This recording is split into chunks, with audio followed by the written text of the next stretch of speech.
Ora, boas, malta. Bem-vindos a um episódio especial do Pausa Técnica. Eu sou o Marcos.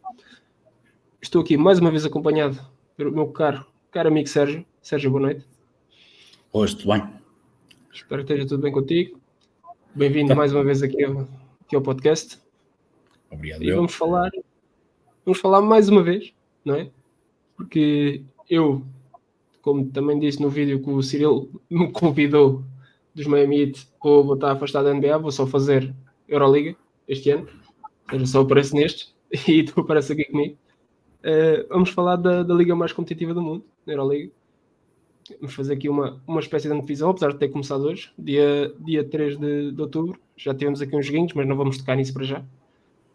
Vamos fazer aqui uma antevisãozinha, que aconteceu no verão das equipas, onde é que sentimos que cada equipa pode estar, o seu potencial máximo, onde é que vemos isso tudo. Primeiro, como já disseste, está tudo bem contigo? Qual é a tua previsão para mais uma época? Vês mais competitividade ainda? O que é que tu sentes nesta época da Euroliga? O que eu sinto é que acho que vai ser bastante competitivo.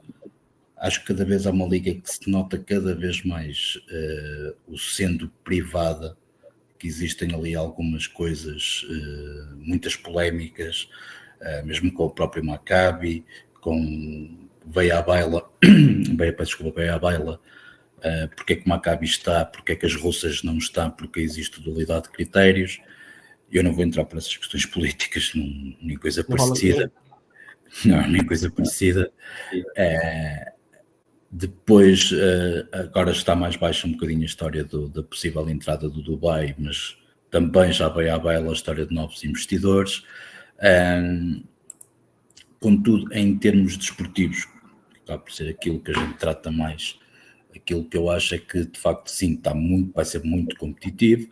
Acho que as equipas cada vez mais apostam na Euroliga e esquecem um bocadinho os campeonatos domésticos, porque também, ao fim e ao cabo, também como se acaba tudo por resolver em playoffs, dá mais que tempo para na fase regular poderes tirar quarto ou quinto, mas facilmente chegam às meias finais e às finais, tirando aqueles países que têm 3 equipas na Euroliga. Pronto, e vamos fazer assim um bocado dessa análise. Aquilo que eu acho, para começar, 4 tipos de equipas. Eu considero que as 2 gregas, Panathinaikos e Olympiacos, que estão acima de todas. A seguir a essas 4 equipas que não vejo grande dificuldade em acabarem nos 8 primeiros, neste caso Real Madrid, Barcelona, Fenerbahçe e Mónaco. A seguir 2 equipas que já estiveram lá em cima, que andam sempre ali em termos de playoffs e às vezes até a morder as Final Fours, que até foram campeões, no caso do EFES, falo do EFES e do Maccabi. Depois equipas que considero que podem entrar via play-in, neste caso Baskonia, as 2 Sérvias e o Olímpia, nem tanto, mas considero que sim. E depois as equipas cá de baixo que vão ganhar jogos, vão ter a sua importância porque vão tirar uma ou 2 vitórias a algumas equipas e no fim, quando se faz as contas, podem perfeitamente essas derrotas com essas equipas que podem tirar o passar de quarto para quinto ou terceiro para sexto ou até de sétimo para décimo.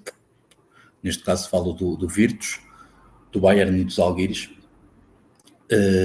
E depois considero 3 equipas que vão ser, entre aspas, os patinhos feios. O Paris, o Alba e o Asvel. Diferentes, já depois quando passamos para uma parte mais específica das equipas, de lá chegaremos, mas acho que considero estes 4 tipos de equipas. Como tu disseste muito bem, eu não vou fazer nenhum. Esta opinião não se baseia em nada dos resultados de hoje, não tem nada a ver, até porque, pessoalmente, como te disse há bocado, em off, que não consegui ver nenhum jogo, só vou ver mesmo os highlights.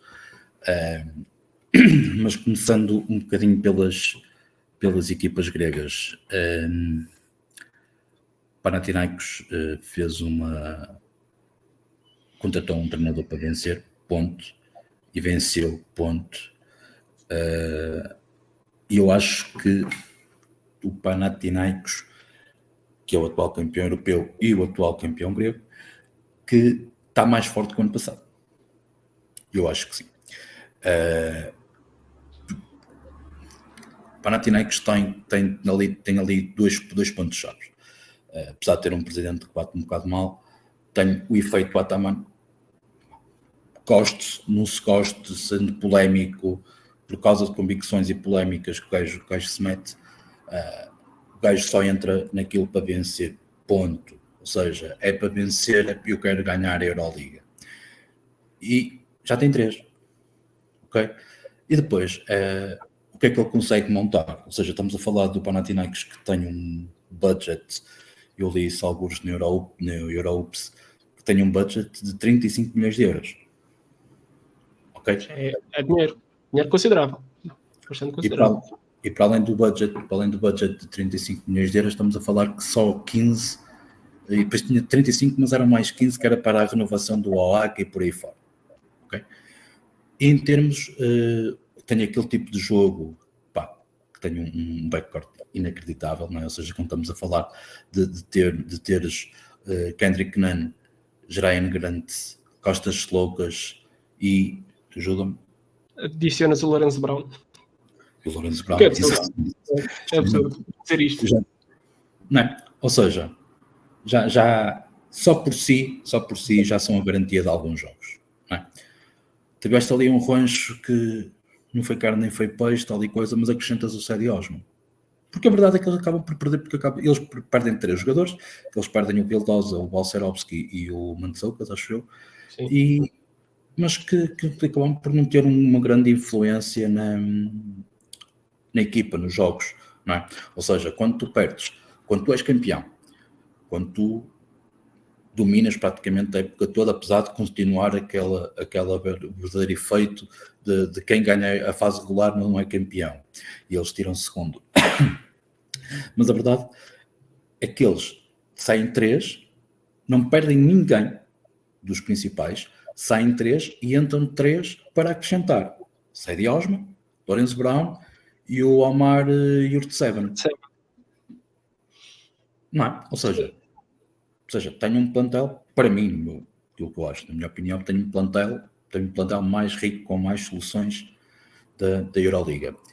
E depois acontece aquilo que deveria acontecer em todas as equipas, não é? Ou seja, tu tens o rival do campeão a tentar quebrar esse domínio.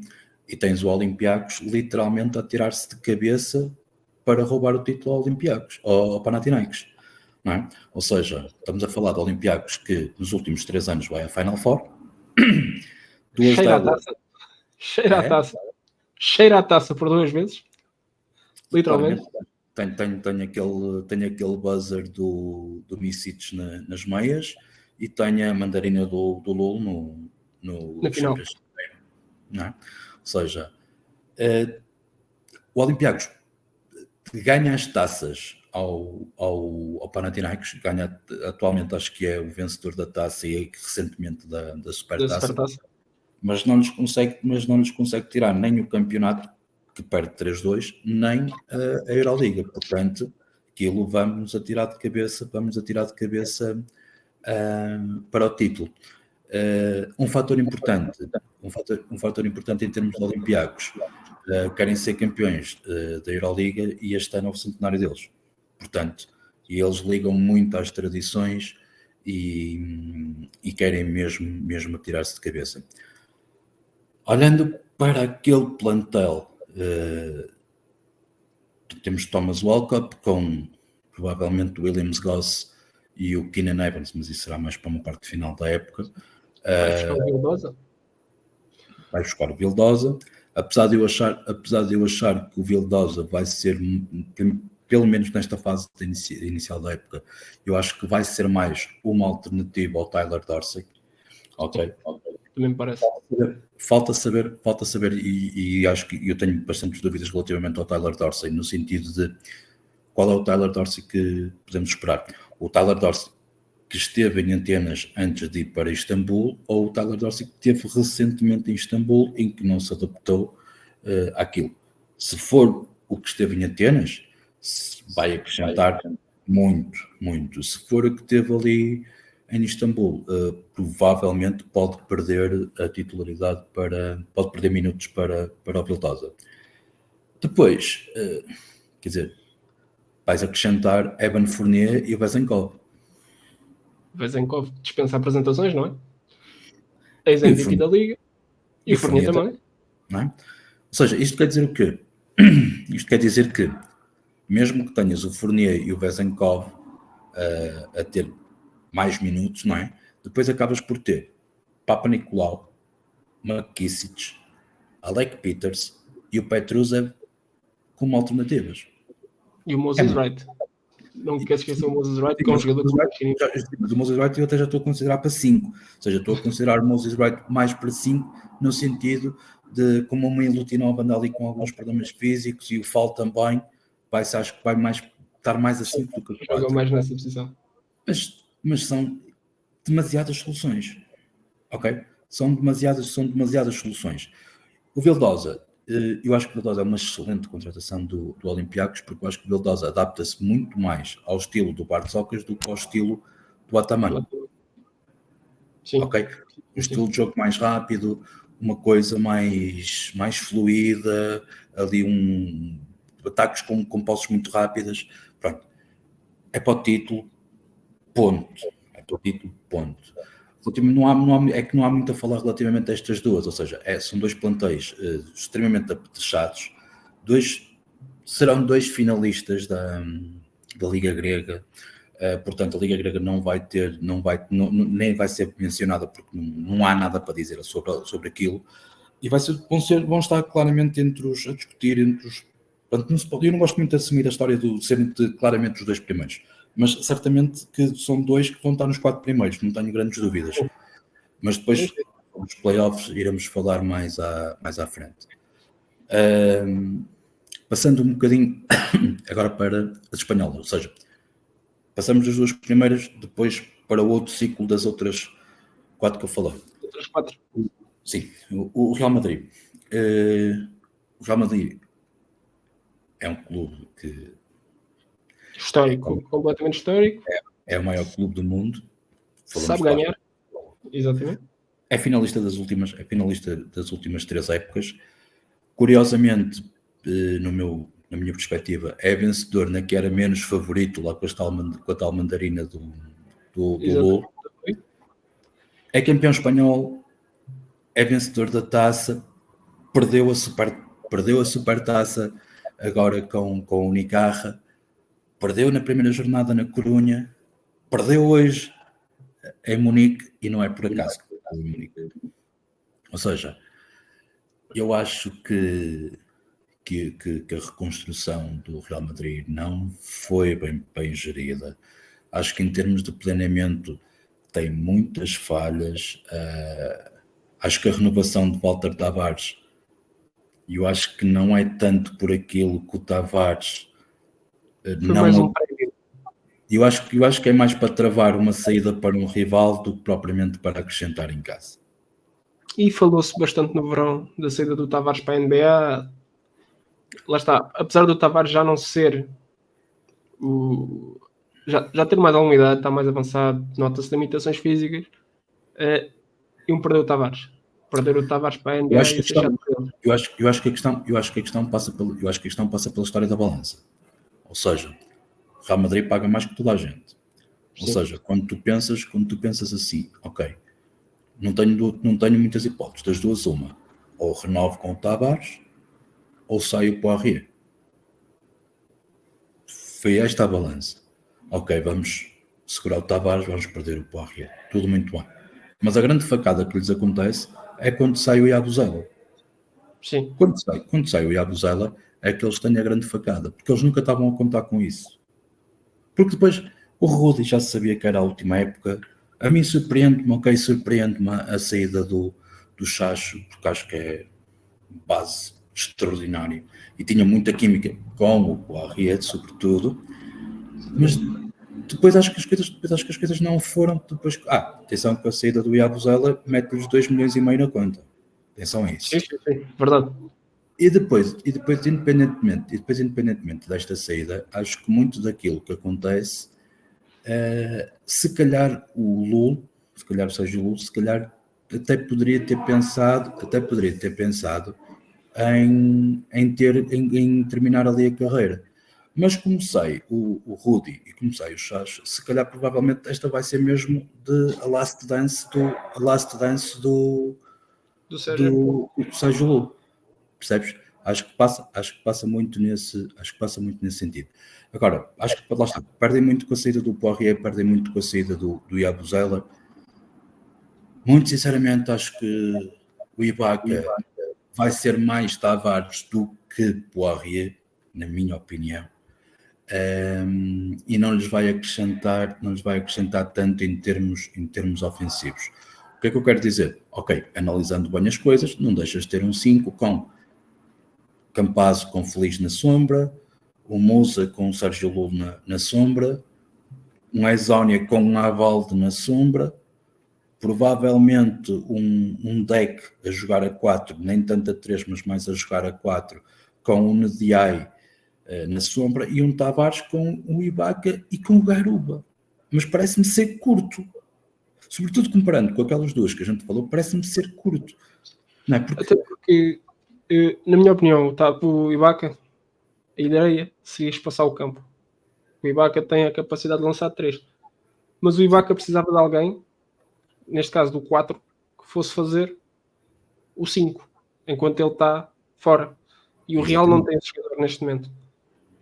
Exatamente. Podes usar o deck, mas o deck é curtinho, é baixo, para ir combater com os 5 da Euroliga, acho.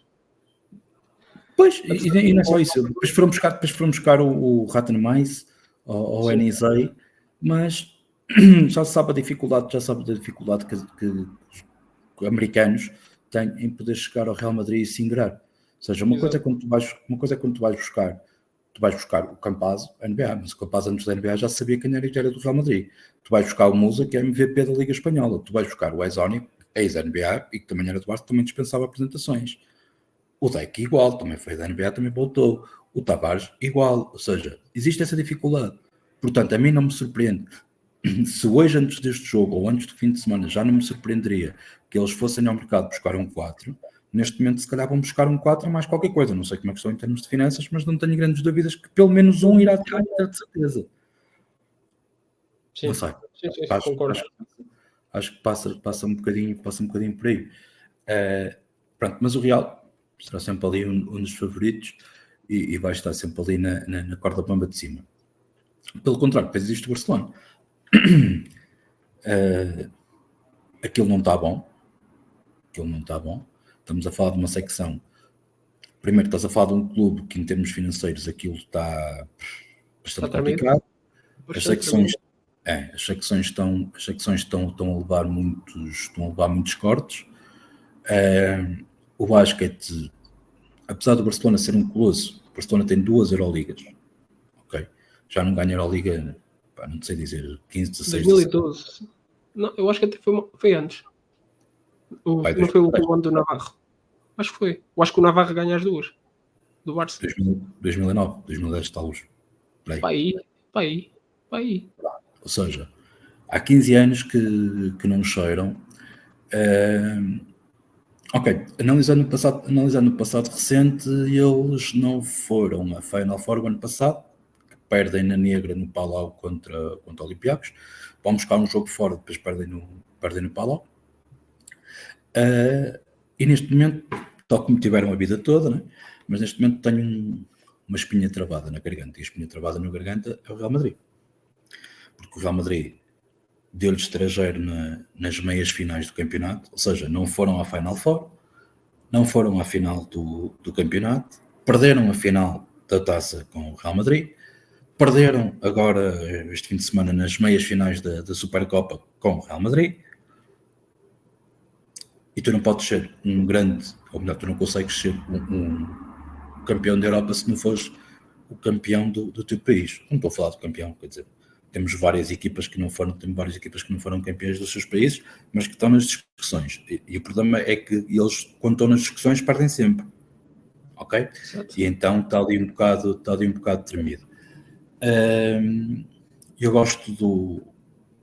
Sempre achei que o Roger Grimau que aquilo não iria dar certo. Começaram muito bem com o fator de surpresa, facilmente, porque estas equipas têm o scouting que os gajos até no aeroporto estão a ver os vídeos e a fazer análises.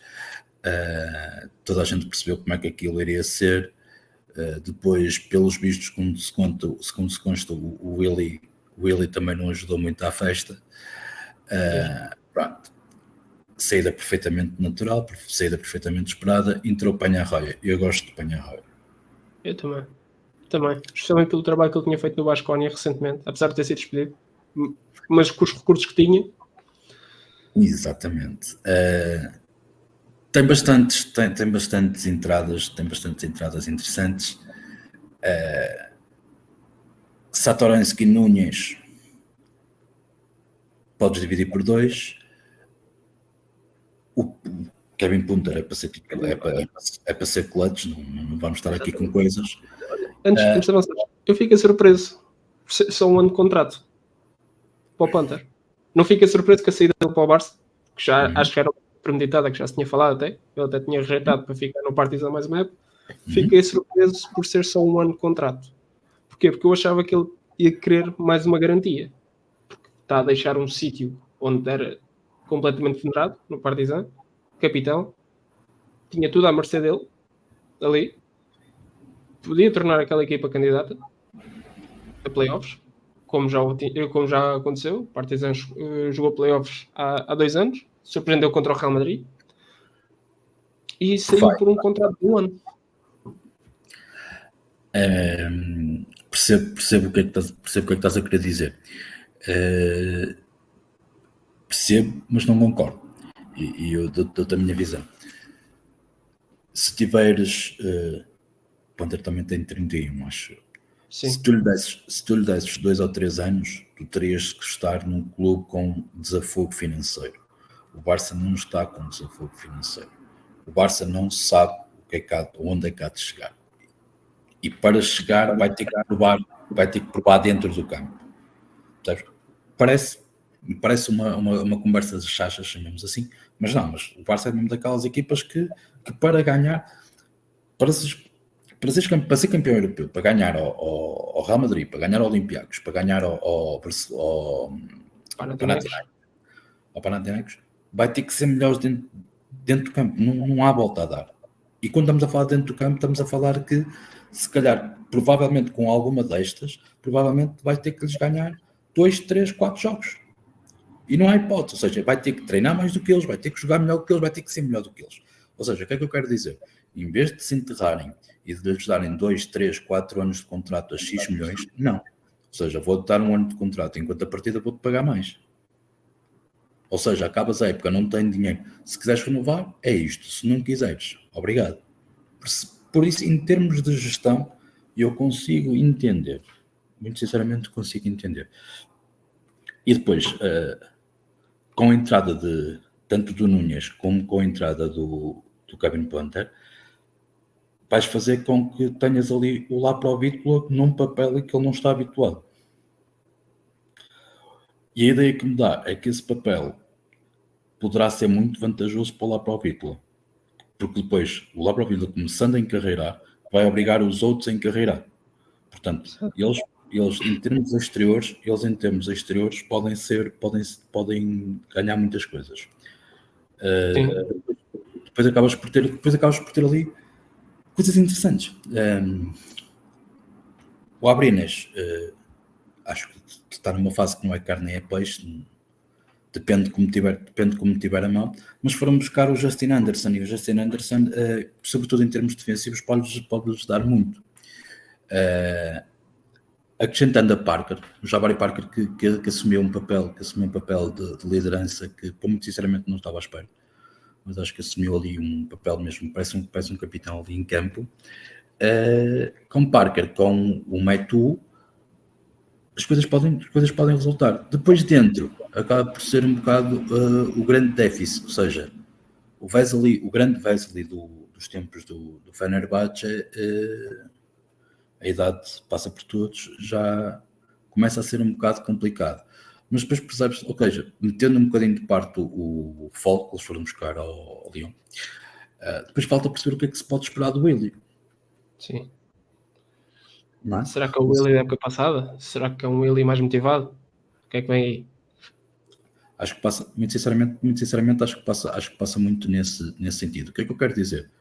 Não tendo assim nenhum jogador de elite, chamamos assim, ou seja, todos bons jogadores, todos craques, ok? Mas não tendo assim nenhuma figura-chave lá de cima, acho que tem um plantel bastante competente, com um treinador bastante competente. Agora lá está, mais do que qualquer equipa, acho que é no campo que tem que provar. Começar como começaram não é muito positivo, ou seja, lá está um bocado aquilo que falamos anteriormente, mas que ainda iremos falar a seguir. Se tu se queres chegar lá acima, a tua margem de manobra não ou seja, a tua margem de erro é menor do que os outros. Perder nos Alguiris não é uma coisa muito boa para começar. Exatamente. Depois vem uma equipa que eu acho que vai ser surpreendente, que é o Fenerbahçe. Eu confesso que sou um admirador do Saras. Acho que o Saras é incrível. Foi às meias finais no ano passado, não é? Foi buscar. Quando muita gente já os tirava para fora. Depois do início, o Cuito diz ter sido terminado. Havia muita gente que estava com muitas reticências relativamente ao playoff. Entrou o Saras, modificou aquilo, transformou o Calates. O Calates, excelente lançador, com o Saras. E o próprio Ace Davis.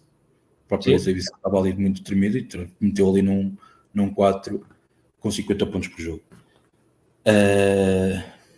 É campeão turco, ganhou a taça, pagou os dois jogos ao EFES. Gosto muito do basquete que o Saras apresenta.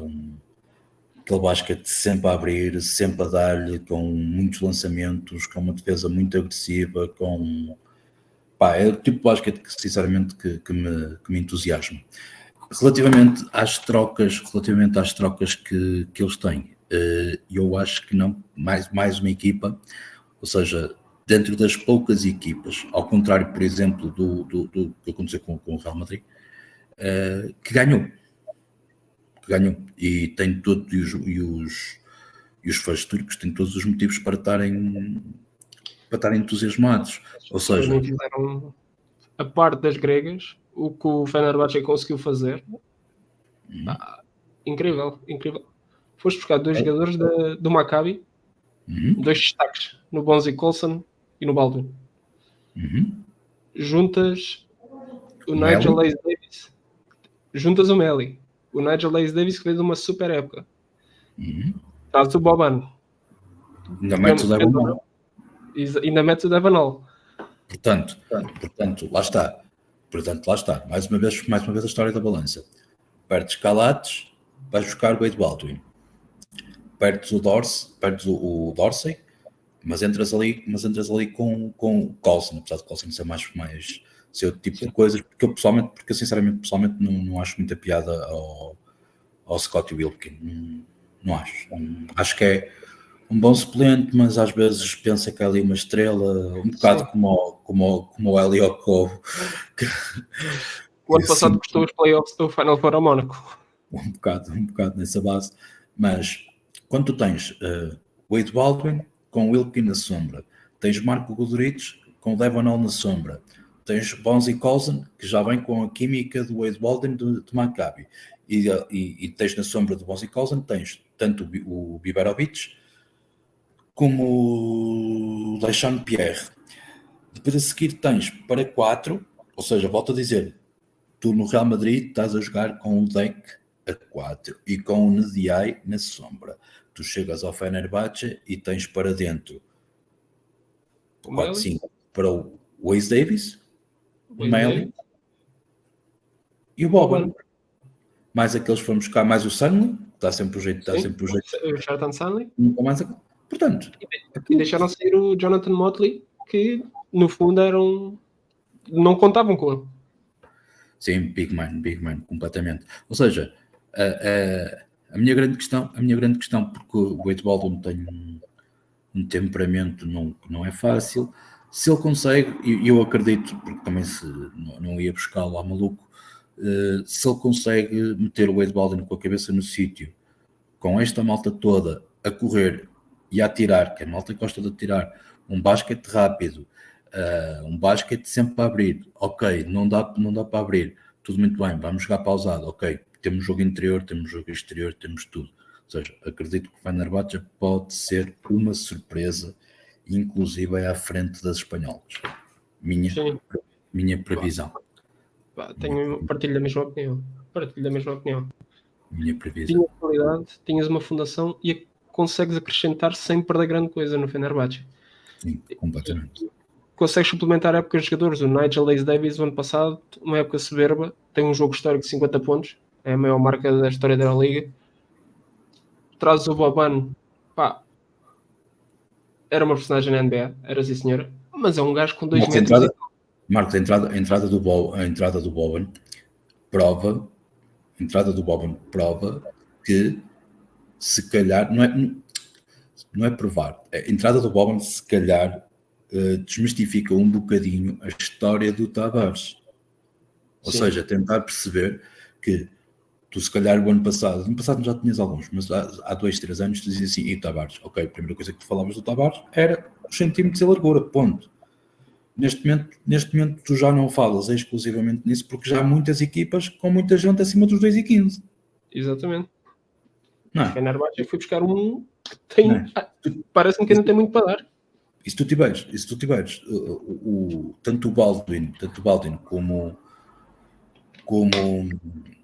é que se chama? Tanto o Baldwin como o Guduric, como o próprio Wilkin, como o Devanal, a tirar de 3, com o Boban, o Ace Davis e o Colson lá de baixo, podes falhar que estás mais ou menos garantido.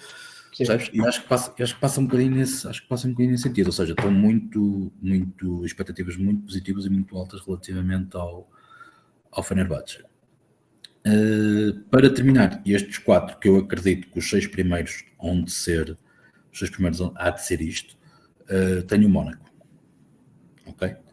Volto a dizer, isto não é o primeiro, o segundo, o terceiro, não, está mesmo dividido, porque não consigo fazer previsões.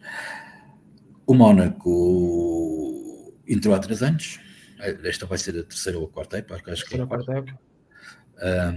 Foi sempre aos playoffs, entrou em 22, estava aqui a confirmar, entrou em 22. Na época passada perdeu a negra em casa com o Fenerbahçe. Com o Eliokov. Exatamente. Não foi com o Eliokov.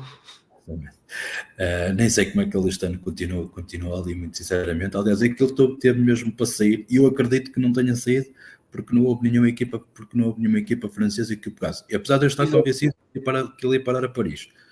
Mas pronto, sim, e como deixaram ser o Jordan Lloyd, optaram por mantê-lo. Exato. É campeão francês, que tinha cobrado, lá está, desde que começou o projeto eles cobraram a hegemonia, e acho que o princípio do Mónaco foi o fim do Asvel, ou melhor, o fim não, foi o princípio do fim do Asvel. Um ponto que não posso deixar escapar é a desilusão que existiu relativamente ao Kemba Walker. Não há como negar, ou seja, basicamente, se quisermos ser muito práticos, foi passar um ano de férias ao Principado. Basicamente, notou-se que aquele Kemba Walker já estava muito afetado com lesões, muita coisa à volta dele. Foi um nome que veio da NBA, um grande nome, e ajudou em muita coisa, atenção, porque ajudou a experiência, ele conseguiu passar muita coisa. E se analisares as coisas, lá está, fugindo só um bocadinho ao tema, se analisares as coisas, até começou em Espanha a conversa do recrutamento do universitário, da NCAA, em que hoje em dia as equipas não conseguem apostar, e existe muito essa conversa, sobretudo em Espanha, da falta de aposta em jogadores espanhóis, porque desde muito cedo agora as equipas são recrutadas pelas universidades. Já sabemos daquelas... Exato, já sabemos daquela história que supostamente não poderiam pagar, mas pronto, não interessa. Agora já podem. Pronto, em contrapartida, tu exportas cada vez, tanto na Europa toda, tu exportas cada vez miúdos mais cedo para a NBA. Em contrapartida, a malta da NBA que de segundo e terceiro plano que não cabe, oposta por entrar na Europa. O que me parece ter toda a lógica. Sabes? Porque mesmo em termos de salários, tu há 2, 3 anos tinhas 2, 3, 4 jogadores que recebiam acima dos 2 milhões da época, neste momento deves ter para aí 15 ou 20, percebes? Ou seja, é a expansão, lá está, a expansão de uma liga privada. Pronto, voltando ao Paris, ao Mónaco, perdem Jordan Lloyd, que cria um papel maior do que aquilo, não consegues ter um papel maior, sobretudo com Mike James na equipa.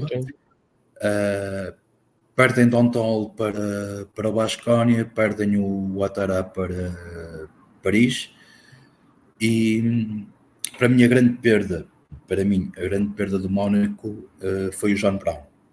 Sim. Que muito lutador, dava ali uma estabilidade defensiva bastante grande e muito forte nas tabelas, Sim.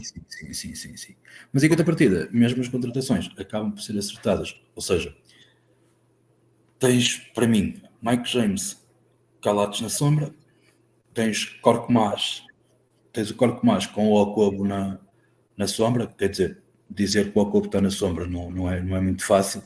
Sim. Não é verdade? Pelo menos dizer ao Okobo. Explicar. Não vale a pena, ele vai ser daquele gajo que a última bola é dele, ou seja, o segredo é não lhe passar a bola pelas mãos. Se a bola passa pelas mãos, já toda a gente já sabe que morre ali. Pronto, ou seja, depois tens 2 gajos para dividir ali minutos, que para mim que era o Alpha Diário e o Blossom Game. Depois, para mim, em termos de 5 tens o Papagiannis e o Mateo Jonas. Para mim, a grande dúvida, porque também não o conheço bem, confesso que ainda tentei ver uns vídeos do YouTube, mas não o conheço muito bem. O Vitor Brown, não sei o que é que vai acrescentar, muito sinceramente, não posso estar a falar porque não o conheço.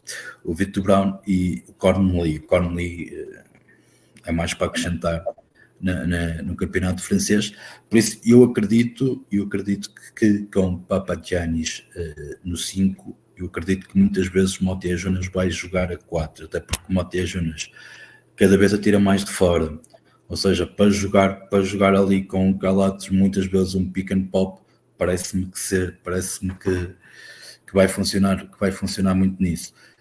Depois uma coisa que eu acho que é muito positiva em termos do Mónaco é a estabilidade do Saša Obradović, ou seja, não é um treinador muito eufórico, não é o treinador com a melhor propaganda ou com a melhor capacidade jornalística atrás dele, não tem uma massa média muito grande à volta dele, mas é um gajo super competente, com um basquete atrativo, e parece-me que com ele o Mónaco está sempre muito mais perto de ganhar do que perder, não é? Ou seja, exatamente.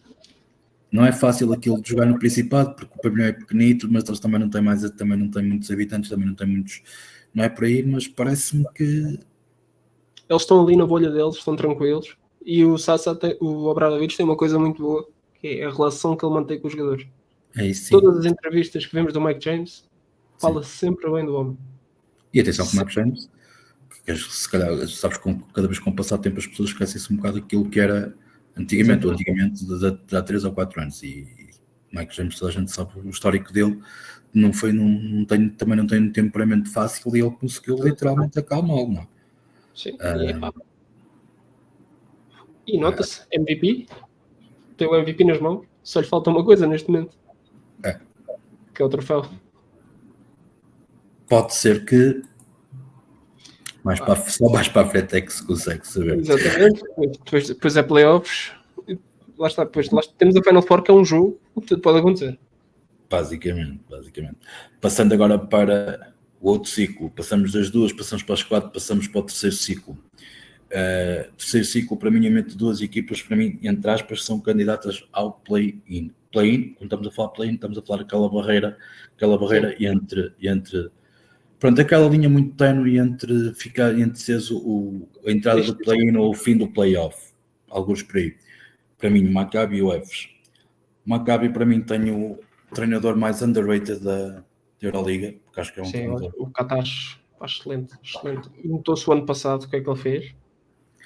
Tinha uma grande equipa também montada, mas... Sempre a perder jogadores e o gajo com todos os rebuilds que existem ali, ele consegue ser altamente competitivo.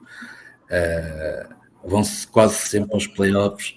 Atenção que o ano passado perde na negra com o Panathinaikos. Atenção, não é uma equipe... jogo explosivo, teve que ser um jogo explosivo, se não me engano, do Kendrick Nunn. Sim, foi ele que acabou de dar a volta. Eu acho que, relativamente ao Maccabi, mais do que as saídas e as entradas, ok?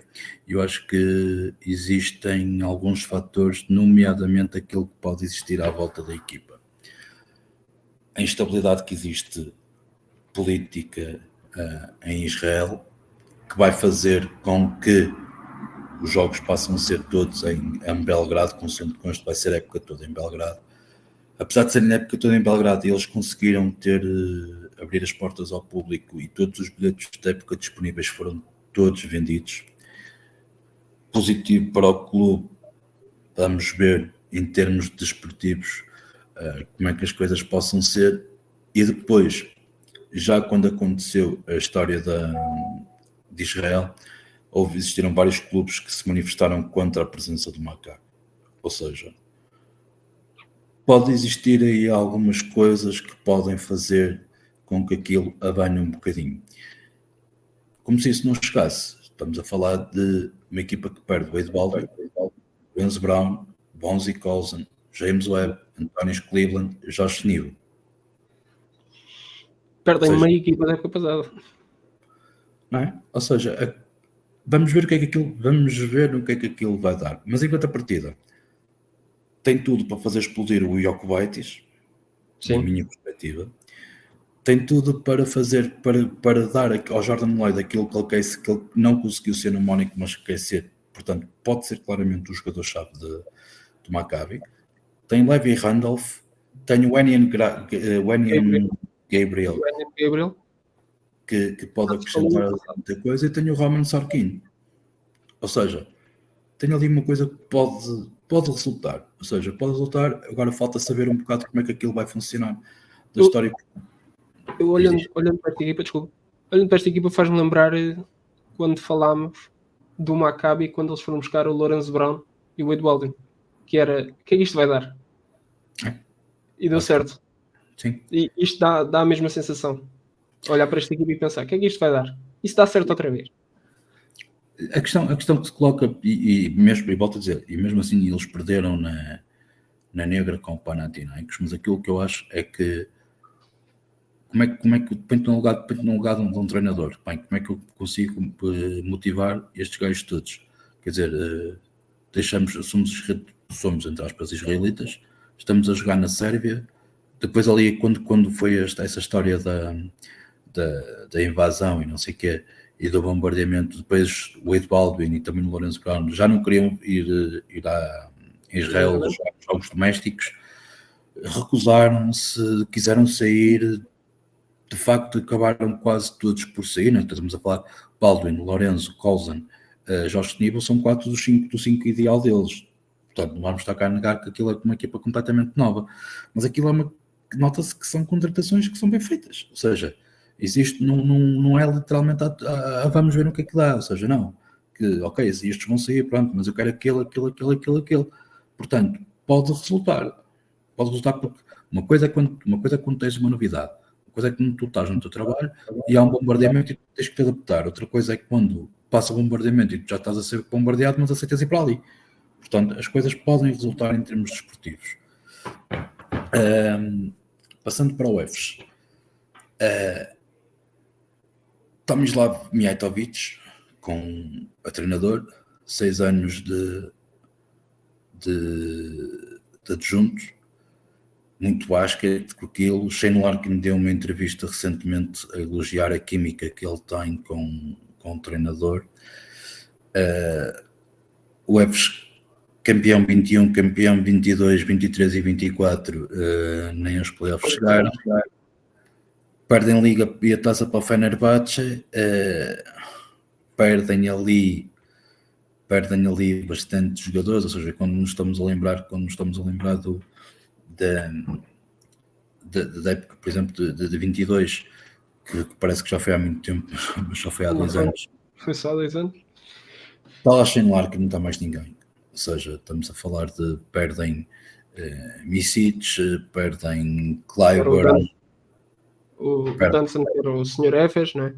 Exatamente. Perderam o Tyreek Jones, que foi uma surpresa do ano passado. Michael Elm também foi outra surpresa do ano passado. Exatamente, ou seja, houve ali muita coisa, mas acho que conseguiram construir uma equipa. Estás a ver do género quando tu pegas numa equipa e vês, ei, este gajo entra aqui, este gajo entra ali, este gajo entra ali. Ou seja, o que é que eu quero dizer? Darius Thompson, Sim. ou seja, chega perfeitamente para 1, Larkin para 2, dificilmente consegues melhor. Jordan Nwora, perfeito. Muito bem. Perfeito. Stanley Johnson a jogar a dividir minutos com ele, parece-me perfeito. Depois vais para dentro e vais-me buscar o Roland Smith a Kaunas e vais-me buscar o Porri a Madrid. E ainda tens o Otar. Mantens o Otar.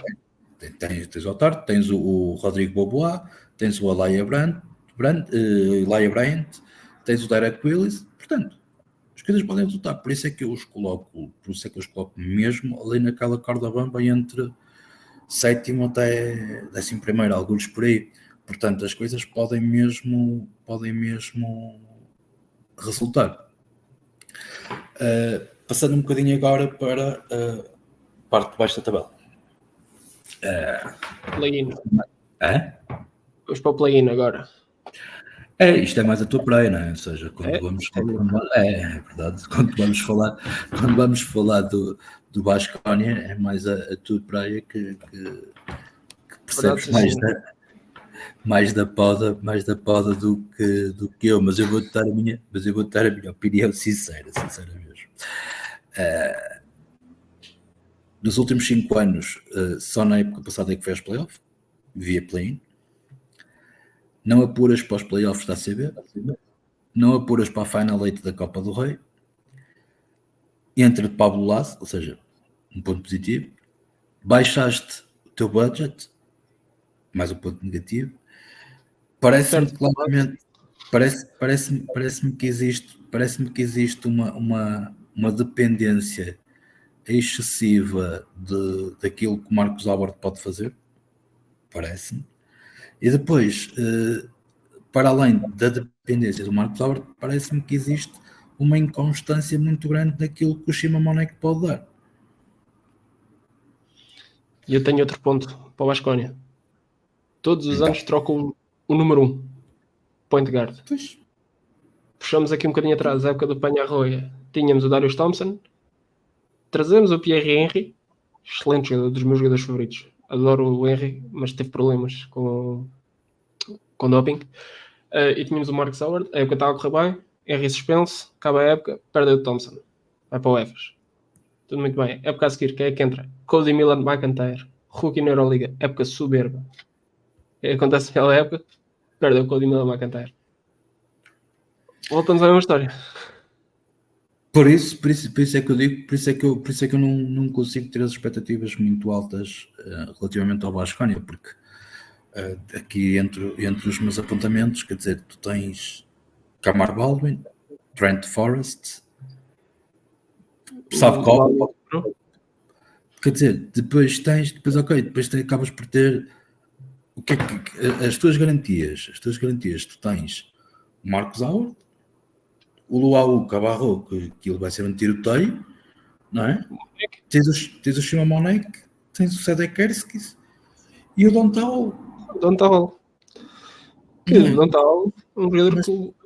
Mas depois olhas para ali e não sei o que é que o Trent Forrest pode dar, não sei o que é que o Savkov pode dar, não sei o que é que o Rock pode dar, e tens um Khalifa Diop como alternativa ao Dontal. Tem tamanho, mas acho que ainda é um projeto.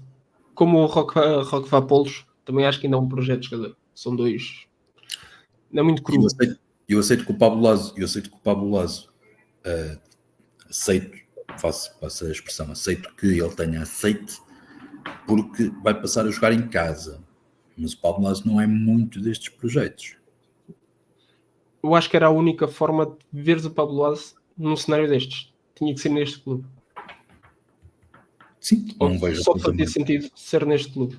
E acho que ele também aceita isto, espero eu, com a expectativa de eu quero que isto seja uma coisa a longo prazo. Ou seja, quero criar aqui a minha fundação, que criou como jogador, lenda do Baskonia como jogador, se calhar quer se solidificar agora também como lenda como treinador e já é uma lenda absoluta, mas solidificar ainda mais o seu estatuto de lenda do Baskonia. Em termos de projeto é interessantíssimo. Sim. Em termos de projeto é interessantíssimo, ou seja, tu só o facto de jogares na Liga Espanhola e o facto de estás a treinar uma equipa da Euroliga que não seja o Real Madrid e Barcelona, isso dá-te logo uma motivação extra para tu trabalhares. Agora parece-me parece que as coisas são demasiado curtas. Parece-me que são demasiado curtas para o nível de Euroliga. Ou seja, para quem foi aos playoffs o ano passado, ok, via play-in, muito sinceramente vejo muitas equipas à frente. Ou melhor, para além de ver muitas equipas à frente, vejo plantéis com potencial para estarem à frente do Baskonia. Passando agora para as duas Sérvias. Queres começar tu ou começo eu? Eu começo para depois descansar um bocadinho. Já vou com a corda toda, descanso um bocadinho. Tens o célebre dos quartos de final com o Real Madrid, do Partizan, né? Vamos a falar de Partizan. O célebre dos quartos de final com o Real Madrid há 2 anos, que eu acredito que se não fosse aquela sessão da MMA que ia ser uma limpeza trajeira. Continuo convencido disso. Acho que tinha um plantel incrível. O ano passado, um desastre total. Ou seja, que acho que aquilo nada funcionou, aquilo bateu tudo ao contrário. Mesmo em declarações do Obradovic, que ele deu recentemente uma entrevista, que até me fez lembrar o Ruben Amorim, perguntaram-lhe quais eram as expectativas ou quais eram os objetivos do Partizan, e ele disse que os objetivos é um jogo de cada vez. E eu acredito muito que seja assim. Apesar de tudo, eu acho que, lá está, ao contrário de que acontece com o Baskonia e com uma outra equipa que a gente falou ali, eu acho que as coisas podem resultar. Relativamente ao plantel, o Carlick Jones, eu acho que o Carlick Jones que as pessoas viram nos Jogos Olímpicos do Sudão do Sul não será o Carlick Jones que vai jogar no Partizan. É um basquete completamente diferente, mas eu acredito que tenha potencial para poder ser um gajo que pense o jogo. O Ntiquilina vai entrar ali numa base mais, acho que é um jogador mais defensivo do que ofensivo. Enquanto a partida depois acaba por ter coisas que eu acho interessantes, ou seja, tanto o Marinkovic como o Lundberg ali a 2 e o próprio Dwayne Washington, acho que o Don que até já lhe está a dar dinheiro sem jogar. Sem jogar. 1 milhãozinho para a conta. Acho que podem resultar. Depois, o Bonga e o Sterling Brown pode resultar a 3. A 4, tanto o Isaiah Mike, mas sobretudo o Pokusevski, acho que dá para resultar. Lá dentro, o Brandon James, que é apontado como titular, acho que mais tarde ou mais cedo vai ser suplente do Tariq Jones, minha opinião. Agora sim, estamos a falar de 10, 12, ou 13, ou 14, ou quantos é que são gajos novos. Foram 14 jogadores novos. Pronto, ou seja, o que é que eu quero dizer com isto? Só ficou o Koprivica, né? Acho que sim, foi o único. E era da formação. Pronto, e o que é que eu quero dizer com isto? Acho que as coisas podem resultar. E às vezes existe muito aquela história do ok, são 14 gajos novos. Faz-me lembrar aquilo que o Ataman disse no início da época passada, quando perdeu logo a taça, a supertaça, tal e coisa, que tinha 13 pontos ao intervalo, uma coisa assim qualquer. Ok, Neste momento existe um campo e os jogadores estão-se a conhecer. Daqui a um mês já são uma equipa. E é a realidade. Conta com o número de jogos, passa a ser por aí. Ou seja, acredito perfeitamente, e não é por gostar, mas acredito perfeitamente que o Partizan pode chegar ao play-in, da Euroliga. Relativamente ao Estrela Vermelha, agora vou-te passar a palavra, que tu és mais Chabanas Bezos do que eu. Pronto, olha, em relação ao Estrela Vermelha, em contrapartida, para o teu Partizan foi um desastre, a época passada, especialmente a nível doméstico, para mim foi 5 estrelas. Não é? Ganhámos tudo a nível doméstico, em termos de Euroliga foi um desastre. Houve aquela mudança de treinador logo no início da época, quando o Ivanovic sai e entra o Severópolis. Tivemos os dois a mesma reticência em relação ao treinador Yanis. Só que ele deu, a mim, o que eu senti como adepto, ele deu uma motivação diferente. Apostou no Iago, descobriu o Iago, descobriu o Dusko não contava com ele. Ele trouxe um Iago para a equipa, o Iago arrebentou com ele. Em termos de jogadores novos, Cody Miller, McIntyre, época deixa-me fazer uma pergunta. Se o Iago fez a época que fez, porque é que o Estrela Vermelha o queria vender? Falou-se entre as financeiros. Mas o que eu li também não foi isso. O que eu li foi a proposta, se não me engano, era do Kazan. Acho que era uma proposta quase irrecusável. E ele chegou a renovar este ano pelo Estrela Vermelha outra vez. O Estrela Vermelha fez o esforço para o manter. E achas que o facto do Iago poder estar a ter mais minutos do que aquilo que era pensado derivado ao rendimento dele, e isso podendo atirar um bocadinho o Teodosic para terceiro plano, pode ter ajudado? Eu acho que sim. Eu estou a dizer isto e dói-me porque o Teodosic é o meu jogador favorito. Vê-lo com menos minutos dói um bocadinho da perspectiva de fã e de adepto daquele jogador. Só que olhando para a equipa, o Teodosic já está com uma idade mais avançada e vai servir como mentor. Já serviu o ano passado como o Iago e vai continuar a servir. Cody Miller McIntyre também já disse que está a aprender muito com o Teodosic. Temos ali um core de número 1 interessante. Lá está, McIntyre, o Iago e o Teodosic como terceiro plano. A 2, fomos buscar a Isaiah Cannon, jogador que eu aprecio imenso. Vem do Olympiacos. Um jogador que não tem medo de tirar a bola de onde quer que seja. Se calhar um bocado excessivo, mas também já tinha lá um no Nedovic. Gosto do Cannon. O meu único problema, defensivamente, este backcourt é muito, muito frágil. Qualquer que seja os jogadores, qualquer que seja o par que tu me quiseres atirar, eu vou dizer que é frágil. Eu acho que, deixa-me só dar aí uma parte. Sabes que eu acho que as coisas vão, quando estás a traçar planos de jogo, tu vais buscar os pormenores todos. Faça a estatura, por exemplo, tanto do Cannon como do Iago, tu nunca podes ter os dois a jogar ao mesmo tempo. Impossível. Portanto, para ter o Cannon, tem que ter o McIntyre. Para ter o Iago, tem que ter o Nedovic.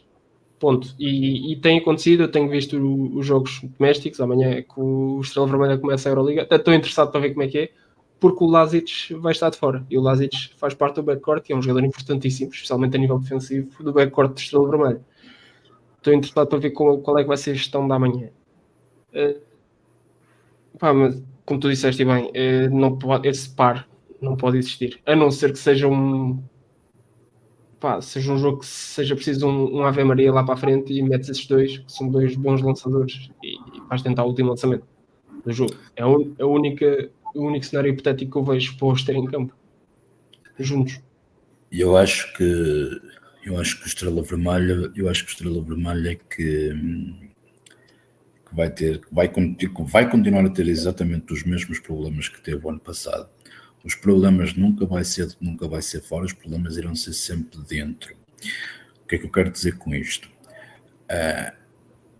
Eu acho que, na minha perspectiva, que o Kalinic goza de um estatuto que não merece neste momento, mas ele não consegue entender esse estatuto.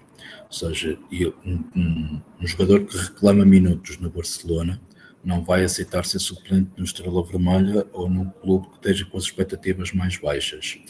E a questão é que ou joga Kalinic ou joga o Rocas Giedraitis. E eu acho que o Rocas, mais tarde ou mais cedo, vai-lhe passar a perna. Para além disso, ainda tens outro gajo para ajudar à fruta, que é o Dobrich. Foram dois regressos, dois gajos bastante conhecidos de Estrela Vermelha, né? O Kalinic, se não me engano, já é a terceira passagem dele pelo Estrela Vermelha. Sim. Lá está. Na perspectiva de adepto, uma pessoa fica contente, né? São os jogadores que regressam a casa. Agora, na perspectiva de adepto de basquete, como é que vamos engendrar aqui a coisa? Para mim, o meu preferido, Giedraitis.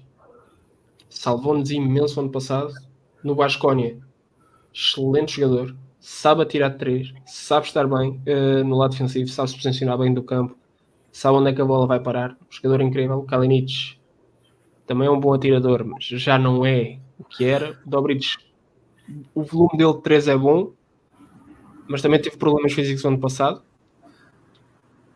Para mim, o nosso maior problema, sabes qual é? Posição 4. Claro. Posição 4. O 5 eu estou muito à vontade com o Bolomboy, adoro o Bolomboy. É um jogador que entretém-me imenso. Eu vejo o Bolomboy como um jogador bastante versátil. Eu já ouvi a fazer muita coisa em campo que eu não esperava que um poste fizesse. Aliás, no ano passado comentei bastante. E corria bem. Eu cheguei a ver o Bolomboy a lançar feitos no jogo e aquilo entrava e eu assim, peraí, o que é que se passa? Porque é que o meu poste está a lançar feitos e está a entrar. Isto não faz sentido, mas ok, está a correr bem. Agora a posição 4. Ou tens o David Albac ou tens o Mike Down. Exatamente. Falta-nos ali um jogador no foco mais defensivo. Não, falta-te o gajo que tu queres ao Olympiacos. Falta o Petrusev naquela equipa. Falta. O Petrusev ali encaixava que nem maluco. Falta. E agora para ver o Petrusev com o Mike Down em segundo plano. Mas o David Albac também foi um jogador bastante importante, especialmente nas finais, tanto da ABA como da Liga Sérvia contra o Partizan. Eu acho que o teu sentimento é generalizado. Eu acho que tens tanta desconfiança relativamente ao vosso 4, que eu estou convencido que mais tarde ou mais cedo o vosso 4 vai ser o Mitrovic. Possivelmente. Eu vejo isso acontecer.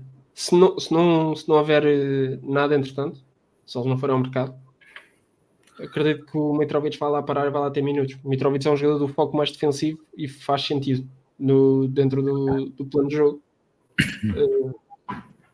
Vamos ver. Eu gostei das contratações no geral, nos nomes que trouxeram, mas sinto que ainda falta essa posição. Falta qualquer coisa. Adoro. O Cody Miller McIntyre para mim é uma contratação excelente. Espero que tudo corra bem nesta segunda passagem na Sérvia, não é? Porque ele teve no Partizan, não correu bem. No Leos Caídos, Basconia, aquilo disparou. E agora está novamente na Sérvia, agora no outro lado de Belgrado. E até pode ser claramente mais um impulso para outros shows, porque se ele fizer uma época parecida à que fez o ano passado em Vitória, que ele pode catapultar para outros voos, porque geralmente todos os bases, nós já falamos aqui do Larkin, do Mike James, já falamos aqui de tanto gajo, mas nenhum tem a capacidade de gestão de jogo. Ou seja, uma coisa é teres um que seja pontuador, uma outra coisa é teres um 2 que seja um defensor. O McIntyre defende, ataca, assiste, mete, passa, ganha ressaltos. É um jogador muito completo. Eu gosto de uma coisa dele. Os momentos de jogo que ele tem. Ele lê aquilo de uma maneira em que sabe pausar o jogo quando o jogo tem que ser pausado. Não é preciso estar sempre ali a correr, feito maluco. E quando tem de acelerar, coisas ali um clique, ele consegue, faz a penetração para o cesto, 2 pontos fáceis.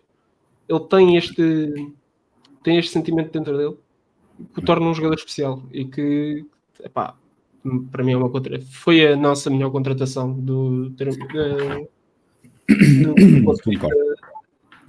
ponto de vista tático. Acho que o Cody Miller tem tudo para se ingrar com o Yanis. Agora lá está, falta-nos o 4. Faltam só 4. Se conseguimos repetir o que fizemos na época passada, especialmente a nível doméstico, eu não acredito que vamos limpar o Partizan outra vez e ficou 8-0.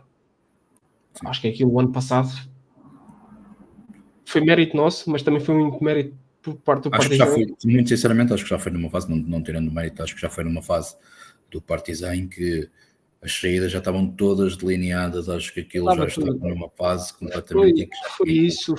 Tiveste a confusão com o Caboclo, que ele teve que ir aos Estados Unidos, tiveste aquela rixa no balneário do James Nelly com o Mitrovic, aquilo no Partizan não estava a correr bem, nós aproveitámos e virámos a nossa época aí, nós virámos a nossa época, a nossa não nos estava a correr assim tão bem e damos ali também o clique no momento certo. Sim.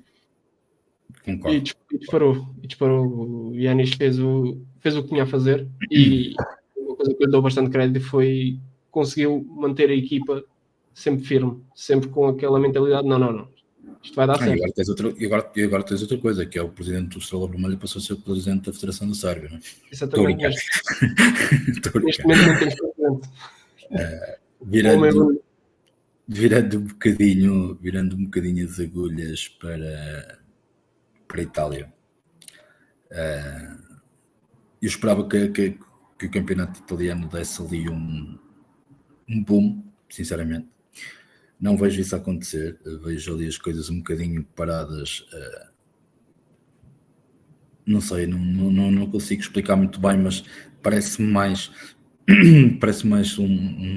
uma não capacidade, uma incapacidade das equipas conseguirem atrair sponsors que as outras grandes europeias já conseguem atrair. O Olimpia foi campeão ano passado, ganha 3-1 ao Virtus. Muito sinceramente, acho que o Messina, que é treinador, que é presidente lá o CEO das operações, que é o dono daquilo tudo. Ele é o dono daquilo tudo.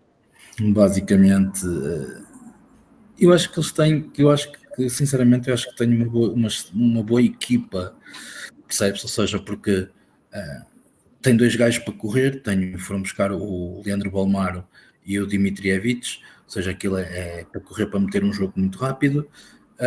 Depois tenho o Armani Brooks também para mandar umas queijadas e o Shields que também, quando está em dia 5, também é uma opção válida. Só que depois com o Jorge Nico, que colmata ali bastante a posição 5 deles, solidifica bastante. Sim, mas lá está. Ok, foi para isso, mas já se sabe que na Euroliga tu jogas 20, 22, 25 minutos. E os jogos têm 40, às vezes tem mais. Tens os jogos de nível, mas o que é que tu vai acrescentar uma McCormack? Eu não queria falar dos jogos de hoje. Não queria. Não, eu não estou a falar do jogo de hoje. Não, mas o que tu acabaste de dizer foi exatamente isso que aconteceu. Pronto, ok. Tipo, o que eu quero dizer é, tu crias uma... Tu quando estás a fazer um planeamento, pelo menos eu interpreto assim, quando estás a fazer um planeamento, ok, vais determinar determinado estilo de jogo. Tu queres jogar de determinada forma. Ok, tal como objetivo em tudo, que acaba de ser uma verdade universal, ok, tu tens que aliar os talentos, mas também a experiência, ok? Ok, Balmaro vai-te pôr o jogo a correr, Dimitrijevic vai-te pôr o jogo a correr, mas depois tu vais ter ali tanto o Fabian Causar como o Mirotic, como o próprio Zach Lidey, que não querem o jogo a correr. Que não é uma coisa mais pausada. E são jogadores como, especialmente o Mirotic, é um jogador com um estatuto enorme na Euroleague. Não é? Ou seja, não está em causa o valor deles. O que está em causa é aquilo que tu vais querer, ou seja, o lado positivo disto é tu teres energia e velocidade, mas depois também tens uma capacidade de jogares um slow offense. E jogares um slow offense, ok? Isso é bom. É bom, mas parece-me que falta ali qualquer coisa. Ou seja, quando eu olho para esta equipa, vejo mais derrotas que vitórias e vejo os jogos a terminarem 70-71 ou 72-74. Percebes? Ou seja, não sei, sinto que precisa de qualquer coisa, precisa, não sei, quer dizer, eu não sou ninguém, eu não... Diz. Aquele jogador que o termo, o glue guy, o gajo que cola. Claro. Falta aquele jogador que cola os jogadores energéticos aos jogadores mais pausados. Não existe. Esse jogador não existe ali no Olímpia. Não existe, parece que tens ali uma voz, parece que falta ali uma voz de comando, tipo, não sei, sinto que ok, há soluções, sim, ok, vais lutar pelo play-in, vais andar ali até faltarem 2-3 jogos, mas não me parece que chegues lá, não sei. Eu não sou ninguém no basquete, para dizer que o Messina tem que sair, não sou ninguém, mas parece-me que é preciso injetar sangue novo, que é preciso mais qualquer coisa, que é preciso alguém que dê um soco na mesa. Acho que não, é uma opinião consensual, porque é a minha também. Eu vejo muito na comunidade da Euroliga esta opinião começa a ser consensual com o Messina, por muito bom treinador, por histórico enorme que tem, mas acho que está na altura, sendo ele especialmente o CEO, ele quem toma as decisões do plantel, estava na altura dele deixar o cargo de treinador e dar aquilo a alguém que ele confiasse. Repara, o Olímpia vai à Final Four em 21, há 3 anos. Exatamente. Mas depois tem tanto o ano passado como há 2 anos, tira 12º. Percebes? E tu não podes tirar 12º. Tu não podes tirar 12º quando tens os Shields e sobretudo quando vais buscar o Mirotić. Exatamente. É isso mesmo. Vou dar o exemplo do jogo de hoje. Uma coisa que eu reparei, depois fui ver estatisticamente. Eles perdem os 2 primeiros quartos. Eles ganharam o terceiro e o quarto por um combinado de 8 pontos. Ou seja, ganharam o terceiro por quarto e o quarto por 4. Perderam o primeiro e o segundo quarto por um combinado de 20, acho que se não me engano, 25 pontos. Pronto, é por aí. É por aí.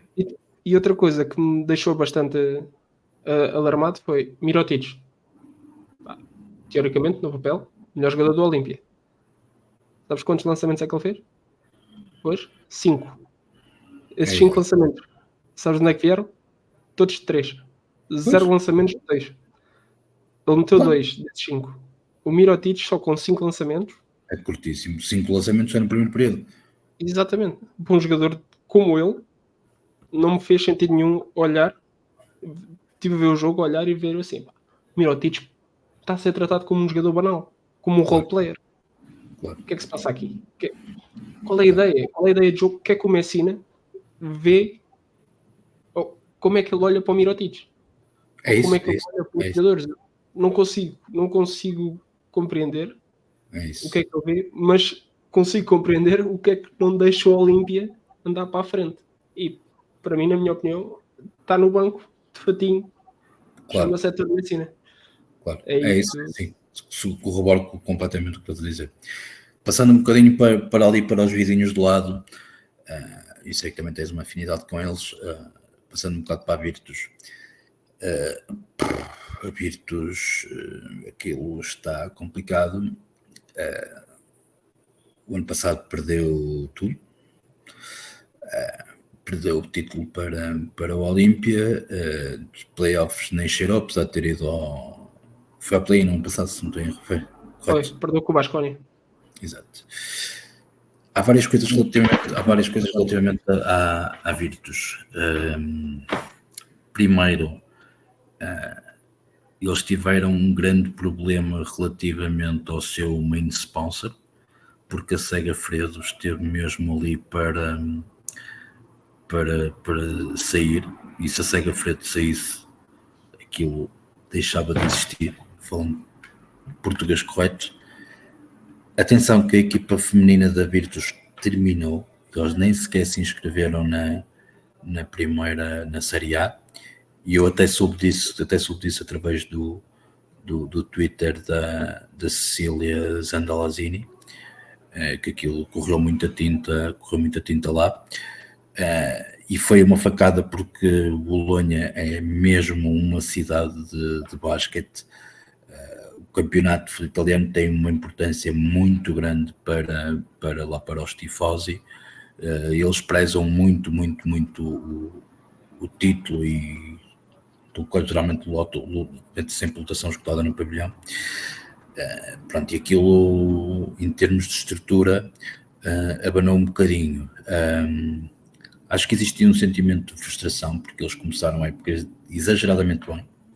Foi um início exageradamente porreiro, e dava a sensação que cada jogo que passasse era cada lugar que ia descendo na classificação. Aliás, até ficou um bocadinho aquela sensação que mais 2 jornadas e nem ao play-in ia. Eu surpreendeu-me, muito sinceramente, surpreendeu-me a contratação do Will Clyburn, porque o Will Clyburn nos últimos 6, 7 anos, alguns por aí, esteve sempre em equipas para perspectivas altas, para tentar chegar à Final Four, neste caso CSKA e depois o EFES. E o EFES, era isso. E acho que tem uma veterania exagerada. Ou seja, estamos a falar de Bellinelli com 38, estamos a falar de Daniel Hackett com 37, estamos a falar de Will Clyburn com 34, estamos a falar de Shengelia com 33,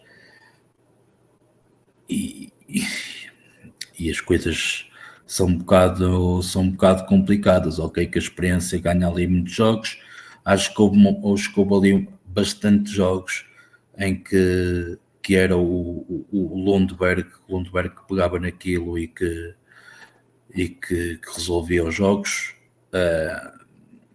Não deixa de ter um plantel porreiro, ou seja, com Daniel Hackett e o Pajola ali a o Bellinelli e o americano, o Matt Morgan, que pode dar, o Azaia Cordinia, que teve muito bem nos Jogos Olímpicos, está tudo muito bem. Só que depois lá está, quando olho para aquilo e vejo, quer dizer, se tu queres ganhar os jogos, e são 34 da fase regular, ou seja, quando tu vais fazer 70 jogos numa época e tu olhas para aquilo e vês que dos teus 8 principais, tens o Hackett, o Bellinelli, o Clyburn, o Shengelia, o Polonara e os Zizic, percebes que vais chegar ali a uma fase e aquilo vai arrebentar por tudo quanto é lado. Portanto, acho que é demasiada veterania para pouca juventude. Fora aquele ambiente que se pode tornar, aquilo pode ficar um bocadinho complicado, por isso é que eu tenho as expectativas relativamente baixas para a Virtus. Eu tenho os meus pontos na Virtus são o Rajon Tucker, para mim é uma boa contratação, porque era um jogador que já era muito falado para dar este salto para a Euroliga, veio do Venezia, é um jogador que eu gosto, sabe criar o seu lançamento, sabe criar para os outros, acho que foi uma boa aposta por parte da Virtus. O Matt Morgan, gostei do que vi o ano passado na Eurocup, também é outro jogador que dá o salto, dos London Lions, bom atirador de 3, um bocadinho baixinho no lado defensivo, é esforçado, mas não acredito que vá ser um pináculo defensivo. Lá está, deixa-me só interromper. Isso reforça, isso que estás a dizer reforça a minha opinião. Ou seja, exatamente. Se estiveres em jogo o Bellinelli e o Clyburn, tipo, eles não vão jogar os dois em simultâneo a maior parte das vezes. Não pode. Portanto, se tu tiveres o Bellinelli e o Clyburn e ainda tiveres o Cordinier para andar a sustentar, entre aspas, os dois, tu podes falar do Rajon Tucker, tu podes falar do Matt Morgan, tu podes falar de quem tu quiseres, que quando entrar não vai tocar na xixa. Ponto final, parágrafo. Não vai. E tu sabes bem disso, porque o gajo que tem 38 ou 37, o Bellinelli não vai andar a correr para o Rajon Tucker andar a tirar de 3. Nem o Clyburn vai andar a defender, coisa que eu me acredito que não faça muito esta época, para o Matt Morgan a tirar de 3. Não vai. Por isso é que as minhas expectativas relativamente à Virtus estão mais para baixo, ou muito mais para baixo do que para cima. E eu tenho um ponto de interrogação em relação ao Cordinier. Que tipo de Cordinier é que eu vou ter? Que tipo de Cordinier é que vai entrar em campo? Porque nós vimos ano passado o Cordinier teve ali uma sequência de jogos, um nível soberbo, lá em cima, mas depois a seguir foi-se abaixo com uma facilidade mas depois nos Jogos Olímpicos já estava lá em cima outra vez. Esta inconstância no Cordinier alarma um bocadinho. Ele é um belíssimo jogador quando está lá em cima. Quando está lá em baixo, está mesmo lá em baixo. Epá, e acho que isto é um ano determinante para o Cordinier. Depois dos belíssimos Jogos Olímpicos, lá está a expectativa sobre o jogador, vão estar lá em cima. Mas quem viu os jogos, quem sabe que tipo de jogador é, vai estar com medo de ver que Cordinier é que vem aí. Pode vir pode dar sequência aos Jogos Olímpicos, pode vir o Cordinier que ninguém gostou de ver o ano passado, quando aquele esteve em baixo. É complicado. Passando agora aqui para 1, 2, 3, 4. Agora mais 2, tirando os patinhos feios, temos o Bayern e os Algiris. O Bayern vai aos playoffs em 21 e 22, em 23 e 24 tira 15º. Perde Pablo Laz, ou seja, um bocadinho oscilante. Perde Pablo Laz, constrói uma nova arena. Ok, já sabemos que os clubes não são, entre aspas, os mais ricos no sentido de terem um budget, porque apesar de lá de serem achados e não sei o que mais, é que o futebol, nomeadamente os que têm futebol, não têm um budget por aí além. Mas já sabemos que os alemães nesse sentido têm uma transparência e uma visão estratégica bastante correta e bastante transparente. Surpreendeu-me, não estava à espera de saída do Laz, mas também não estava à espera da entrada sequer dele, portanto não vamos perder muito tempo com isso. Gordon Herbert, estamos a falar de um treinador campeão do mundo, ok? Por isso, calma. Eu acho que é o treinador certo para o clube certo, porque tem ali bastantes jogadores da seleção campeã do mundo, portanto os jogadores alemães podem claramente transcender-se com ele, e ao contrário de qualquer outro estrangeiro, ele sabe melhor que ninguém como criar lançamentos para o Obst ou para o Weiler-Bab, sabe muito bem o que consegue extrair do Giffey, e a grande contratação deles, na minha opinião, chama-se Johannes Voigtmann. É a minha opinião. Enquanto a partida, nunca na vida iria buscar o Napier, nunca na vida iria buscar, porque tu não sabes nada do que é que tu podes, do que é que tu vais buscar ali. Tanto podes ir buscar ali um raio de luz como um raio de trovoada e estás literalmente tramado. Eu tive a experiência Napier o ano passado na Estrela Vermelha. Pois, só que a questão para além do Napier, exatamente, a questão para além do Napier, é que tu para além do Napier depois também tens o Carson Edwards, que também não é carne nem é peixe, ok? Portanto, eu só fico surpreso, palavra de honra, porque gosto mesmo do gajo, eu só fico surpreso do terceiro base dele ser o Yamadar, só isso. Sim. Porque aliás, acho que o Yamadar, a pior asneira que ele fez na vida dele foi ter saído do Partizan. E não é do Partizan, acho que... completamente. Acho que o ano passado chegava ali a uma altura que era a base de caras, na minha opinião. Mas pronto, com o obstáculo pode dar, com o Lucic é um veterano, foi na altura, colocou-se a hipótese este ano dele também voltar ao Partizan, mas aquilo não deu. Devin Booker, quer dizer, não sabe muito bem qual Devin Booker vai aparecer. O Oscar da Silva também foi ao Barcelona. Não deu certo. Pode estar agora aqui no sítio certo. Vamos ver. Ou seja, acaba por ser, como é que é explicar? Acho que acaba por ser mais experiências naquele sentido do vamos ver no que é que isto vai dar do que propriamente certezas. Não é? E acho que em termos do basquete alemão, eles têm tudo para dar o salto, apesar de não ser muito um país de basquete, mas estamos a falar de um país que é campeão do mundo. Sim, e que lá está, é interessante dizermos que a Alemanha é campeã do mundo, especialmente depois de ser a notícia que eles queriam apostar mais no basquete. Claro. Melhor forma que esta é impossível, não é? Claro. Dizes que vais apostar no basquete e sacas logo o Mundial. O Bayern constrói uma arena. O Alba também tem uma arena topo de gama. Foi o host da Final Four do ano passado. Se olhas para a parte desportiva, Percebes? Não, estes gajos têm tudo Para para crescer.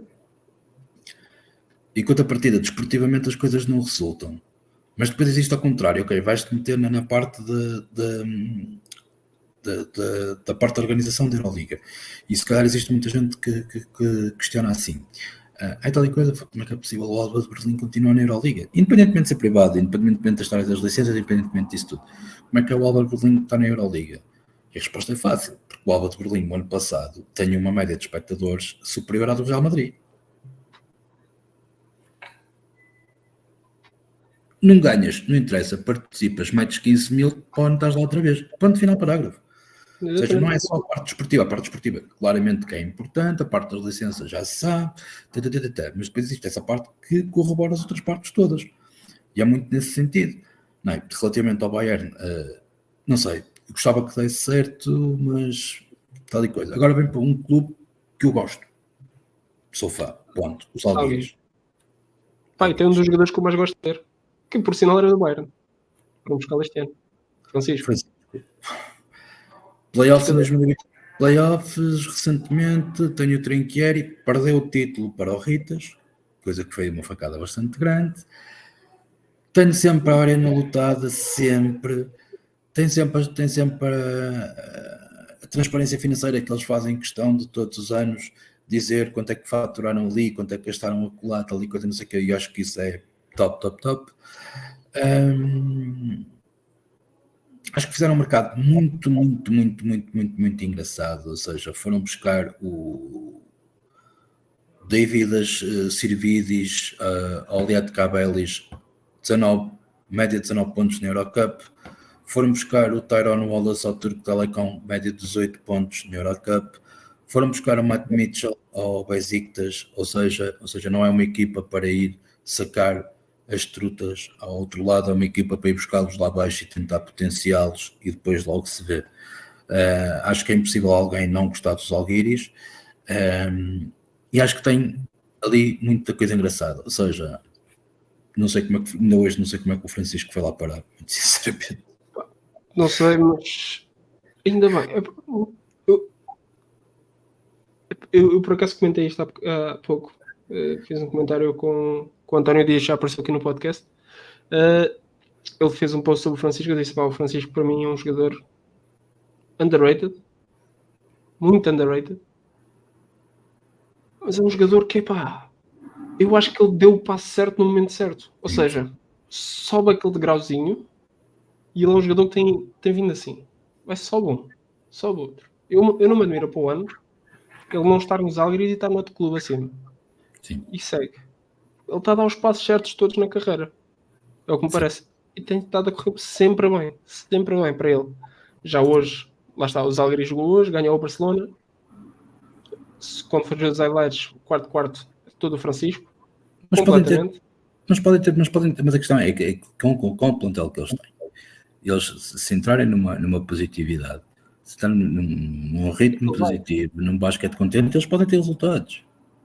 Eles podem ter resultados. Eles com o Francisco, mesmo com o próprio o Brasdeikis, o Lanovas, o Butkevicius, o Brady Manek, o Smilagic,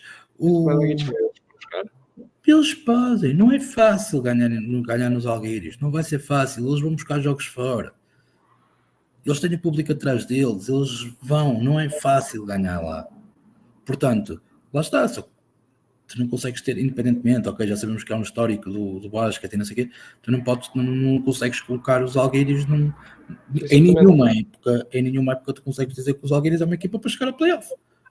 Se chegar, ótimo. Se chegar à Final Four, Deus me livre. Se for campeão, eu vou correndo pela cidade, mas, não consegues, é impossível tu pôres, mas apesar daqueles lá estão, continuam sempre competitivos e por aí fora. Percebes? Acho que é top. É aquele projeto. Sim. Sempre bom, sempre positivo. É impossível dizer alguma coisa má dos Alguiris.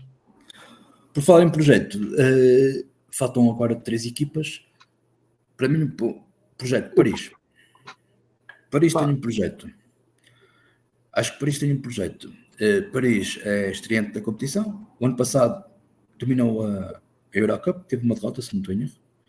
Acho que teve uma derrota. Perdeu a final do campeonato francês para o Mónaco. E esse é que é o projeto deles. Acho que o projeto deles é este ano vamos ver no que é que dá. Estamos a falar de Paris cidade, ou seja, Paris chega independente, lá está, voltando outra vez à história das licenças, mesmo não tendo uma licença, tu não consegues fazer com que Paris caia de uma liga privada, ou seja, eles a bem ou mal vão conseguir lá manter-se. Portanto, eu acredito que o projeto do Paris seja tão simples como este ano mantemos o TJ Shorts, temos o Nadir Ifi, fomos buscar o Maudolo, fomos buscar o Ouattara, temos ali alguns nomes mais desconhecidos em termos de Euroliga, apesar de terem ido buscar o Kevari Zeis ao Zalgiris, que é um jogador que eu aprecio bastante. Ou seja, mas eu acredito que o projeto deles seja, vamos ver daqui deste plantel quem é que tem unhas para tocar guitarra. O nosso objetivo vai ser começar a ganhar títulos em França, vamos ombrear com o Mónaco, vamos distanciar-nos do Asvel, e para o ano, se mantivermos o TJ Shorts e o IFI, e se algum destes aqui fizer uma boa época, tudo muito bem, senão se calhar conseguimos ir buscar uma truta, porque lá está, se tu juntares a isto muitos dos gajos destas equipas todas que só têm um ano de contrato, em Paris, se for preciso, não vai faltar dinheiro. E é Paris, não é? Portanto, eu acredito perfeitamente que seja muito por aqui o projeto de Paris. Surpreende-me a escolha do treinador, não é? Eles perderam o Tomislav Isalo, é finlandês, Thomas Isalo, acho que era Thomas Isalo, uma coisa assim qualquer, que foi para a NBA. Surpreende-me a escolha de Tiago Splitter, surpreende-me. Vamos ver. Estou curioso. Vamos ver no que é que vai dar. E só o facto do TJ Shorts continuar em Paris, só isso já me surpreende, porque acredito que vi bastante jogos de Eurocup ano passado, que aquilo possa mesmo resultar. Não, eu concordo a 100%. Paris é um projeto com pernas para andar. Este ano vai ser, vamos expor aqui, vamos ver o que é que dá aqui na Euroliga, e a partir daqui construímos para a frente. Somos Paris. E são 3 equipas francesas na Euroliga.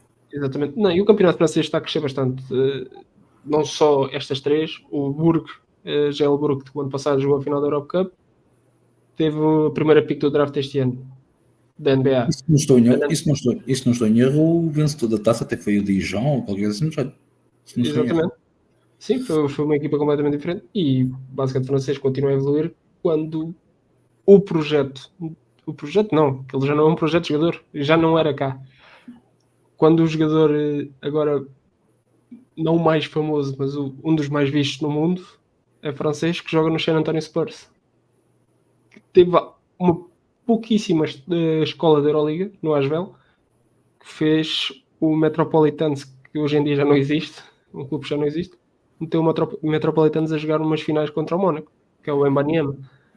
O basquete francês é sempre e mais do que isso, eles fizeram, e mais do que isso, eu publiquei aqui há uns tempos no Twitter um artigo do efeito que ele teve em França. E neste momento, eu por acaso, ano passado estive em Paris na altura em dezembro, e eles fizeram uma porrada de cortes lá de basquete, um bocado ao estilo americano, debaixo das pontes e não sei o que mais, e é inacreditável a quantidade de gente que está a jogar basquete e a quantidade de camisolas que existe dos Spurs na Rua de França. Inacreditável. Isto fora sem falar na quantidade de gajos que eles têm metido em termos dos próprios drafts. Sim, pá. E notou-se já este ano uma medalha de prata nos Jogos Olímpicos, apesar assim daquele início meio atribulado da seleção francesa, mas uma medalha de prata é o início de que coisas boas estão para vir. E em termos da formação, eu acompanho mais a formação, eu agora não quero induzir ninguém em erro, mas entre sub-16, sub-18 e sub-20, masculino e feminino, eles são campeões de Europa para em 4. Dos 6 são para em 4, certamente. Uma coisa literalmente surreal. A França está a dar um salto qualitativo no basquete muito forte. E há de ser para crescer cada vez mais. E o Paris é mais um projeto positivo para mostrar. Sim, concordo plenamente. Passando aos patinhos feios desta liga. Patinhos feios, atenção, nada contra. Mas vamos o primeiro ao Alba. Eu gosto do Alba, gosto da arena do Alba.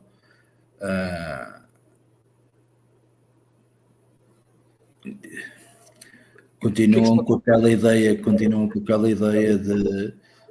de pegarem miúdos e miúdos dar um salto. Volto a dizer, tenho uma média de espectadores em casa superior à do Real Madrid, aceito isso tudo, percebo isso tudo, mas a verdade é só uma: continuam com o Gabriel Procida, continuam com o Spaniolo, continuam com o Samar e não saem da cepa torta, e eu não sei até que ponto é que a cepa torta não está na altura de sair dali. Sim, porque eu acho que o Alba, olha, mesmo dentro do Alba, eles olham para eles como aquele clube só vai desenvolver.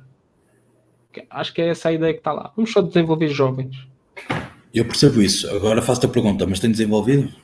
Pois, tem falhado nesse aspecto. O Procida, eu acho que podia ter dado um salto. O Spagnuolo é a mesma coisa.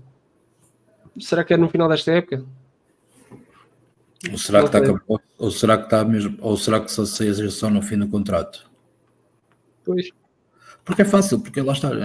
Eu lamento imenso, não sei se há algum fã do Alba de Berlim, mas isto é fácil de falar. Olha, o melhor lugar das últimas 5 épocas é um 10º em 2022.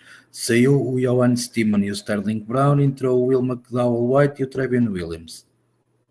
Provavelmente o 5 será o Martin Hermansen, o Matt Thomas, o Luis Olinde, Justin Bean e Trevin Williams. Pronto, não tenho mais nada para dizer do Alba, não consigo dizer mais nada do Alba. Não, andamos aí. Ganhar no Alba, ganhar ao Alba, tem que ganhar ao Alba, terá que ser uma coisa normal. Perder com o Alba pode meter os objetivos em risco. Sim. Completamente. E do outro lado, passando ao último, que eu acredito que seja o último, aliás, eles têm andado ali os dois mais ou menos trocados. O Asvel. A única coisa que os difere do Alba, na minha opinião, é que eles não olham para eles como um clube que tenta desenvolver jovens. Pois, mas há diferenças, há algumas diferenças. Eu digo-te quais são. O melhor lugar que tem nas últimas 5 épocas é 14º. Construíram uma arena com 12 mil espectadores. Já existem negociações para não jogarem na arena porque não a conseguem vender os bilhetes. Já o ano passado chegou-se a comentar se iriam continuar ou se iriam voltar para o Astrobal. Eu acho que eles chegaram a fazer jogos, ou seja, jogaram na nova arena e depois voltaram ao Astrobal. O Tony Parker, enquanto o CEO do Asvel, fez um protocolo para o Olympique de Lyon. O Olympique de Lyon, que neste momento tem o John Textor à frente daquilo, em termos financeiros está literalmente nas lonas. Ainda esta semana despediram mais de 90 pessoas. Vai haver um corte substancial em termos do budget, não só do Lyon, mas do Asvel também. Mais do que isso, em 2024, 2025 tenho o plantel mais velho tenho a média mais velha da Euroliga, com uma média de 30.1 anos. Ok. Qual é a direção? Ou seja, foram buscar 3 gajos com passagens na NBA, o Schofield, o Shaquille Harrison e o Theo Maledon, que nenhum deles ocupou um lugar minimamente de destaque em nenhuma equipa. Acho que muito sinceramente, a única coisa que fizeram de jeito, ou não, foi não deixar o Paris Lee ir voltar ao Mónaco. Portanto, Nando de Colo, Paris Lee, Schofield, Geoffrey Laverne, quando tu chegas ao ponto de ter nada contra a qualidade do jogador, mas quando tu chegas ao ponto de voltar a ter o Tariq Black como um jogador válido para o teu plantel de Euroliga, não te sei responder. Não há direção. Eu acho que o sentimento é mútuo dentro de toda a comunidade. Não conseguem perceber qual é a direção do clube. Acho que nem o próprio Tony Parker consegue definir uma direção para o clube. Vimos ano passado 3 treinadores, se não me engano. Ou 4. Sim, 3. 3 treinadores. Um deles foi o Poseco, que foi para lá, teve lá 2 meses. Foi com a velocidade que entrou, foi com a velocidade que saiu. Não consigo. Eu não consigo formar uma opinião positiva para o Asvel e não consigo encontrar uma direção para o clube. Ponto final. É a minha opinião sobre o Asvel. Não consigo. Não há nada a dizer. Não há nada a dizer. Nada. Não há nada a dizer. E depois tem outra coisa que é: está sempre tudo bem. Ou seja, és campeão, está tudo bem. O Mónaco passa-te as brasas, está tudo muito bem. O Paris passa-te as brasas, está tudo bem. Não consigo. Falta ali uma crítica dentro da estrutura do clube. Chega um ponto, eu sou muito sincero, eu chego a um ponto em que já começo a colocar em causa a continuidade do clube. Sim. Tem sido muito falado isso. Pois lá está. Eles têm licença.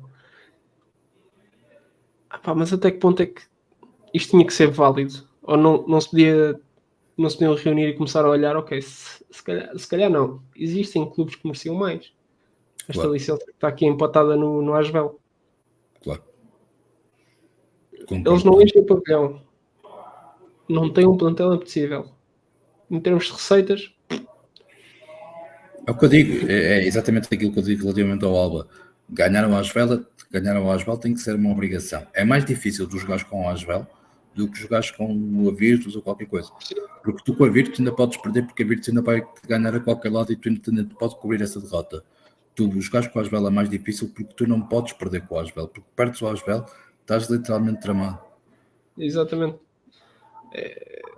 É por isso que eles servem. É para meter os outros clubes em xeque. Basicamente. É a posição do Asvel neste momento.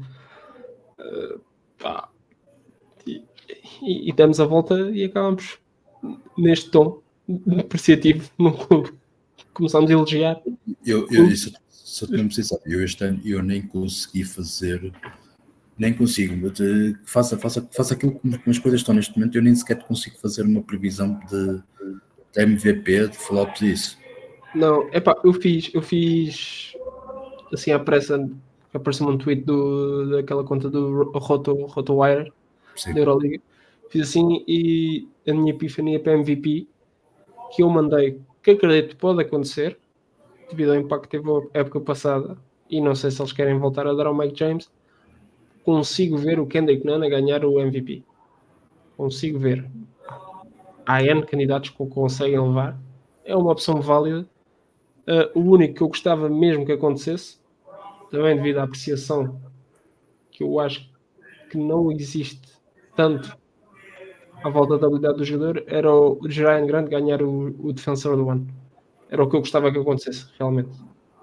Acho que ele não é tão apreciado como outros jogadores no seu papel defensivo. Podemos fazer outra coisa. Eu volto a dizer, eu deste bater não me atrevo sequer a fazer. Agora o que podemos fazer é tipo combinar um especial no Natal e podemos combinar, fazer um balanço até de como está, será mais ou menos o final da primeira volta e temos as expectativas, fazemos um balancinho da primeira volta e o que esperamos para a segunda volta e até aí sim já conseguimos fazer mais ou menos uma previsão dos lugares e não sei o que dizer mais. Então, por mim, combinadíssimo. Olhamos para ali para aquela semaninha em que a coisa fica assim a meio, voltamos aqui e fazemos aqui o check-up do que é que está a passar, o que é que não está a passar e já conseguimos ter a certeza. Está perfeito. E acabamos em excelente tom aqui o episódio. Acabamos aqui ao mais alto nível. Olha, Sérgio, aqui para finalizar, agradecer-te imenso por ter estado aqui comigo. Estas quase 2 horas que ia falar da Liga mais competitiva do mundo e para todos os que nos ouviram, agradecer imenso e perto do Natal cá estaremos mais uma vez para rever aqui a coisa. Um grande abraço a todos, um grande abraço a ti, Sérgio, especialmente. Obrigado. Fiquem bem e deem feedback. E tens de convencer o Pedro a aparecer. Tenho, tu tens visto que tem sido uma luta. Tens de combinar o Pedro. Metê-lo assim à vontade. Estamos a 4 de outubro e ele começa a preparar as análises dele, o Data Analytics, e pode aparecer aí no Natal. Ele tem muito potencial. Já te oferece uma garrafa de whisky. Pronto, Pedro, está aqui o convite lançado, com direito a prenda. Pá, Ok, pá. tá. Vá. Um abraço. Tchau, tchau. Grande abraço, Sérgio. Tchau, tchau.